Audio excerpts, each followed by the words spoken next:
പൂച്ച എത്തി അടുക്കളയിൽ. പൂച്ചയല്ല, എൻ്റെ കൈ കൊണ്ട് തട്ടിപ്പോയതാ. പൂച്ച വീട് തന്നെയുണ്ട്, ഏടി പോയില്ല. നമ്മളെ ചുക്കുരു വീട് തന്നെയുണ്ട്. ചുക്കുരുവിന് ഞാൻ പുട്ട് കൊണ്ട് കൊടുത്ത് അതൊന്നും ഏടിയോ പോയി കിടന്നുറങ്ങുന്നുണ്ട്.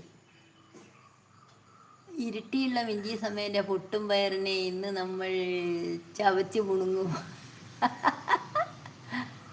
അന്നട്ടി വെല്ല തലശ്ശേരിയിലെ മുട്ടൻ ബേസൻ നമ്മൾ കൊണ്ടുപോകും കോയമ്പത്തൂർക്ക്. പൂച്ച കല ഉടച്ചോ? പൂച്ചയല്ല. അതങ്ങനെ മേലെയൊന്നും പാഞ്ഞു കയറ്റൂല. അത് കയറുവേടാ.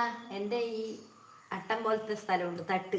ആടെ ഇപ്പം കയറുന്നുണ്ട്. 2-3 ദിവസമായിട്ട് എന്തെങ്കിലും ഉണ്ടോ നോക്കാൻ. നോക്കുമ്പോൾ ഒന്നും കിട്ടലില്ല. അതിൻ്റെ ഉള്ളിൽ ആടെ കയറി ഒച്ചപ്പാടാക്കും. ഞാനെൻ്റെ വിചാരിക്കും എന്തോ പാമ്പൊക്കെ കയറി തോന്നും. അതെൻ്റെ കൈ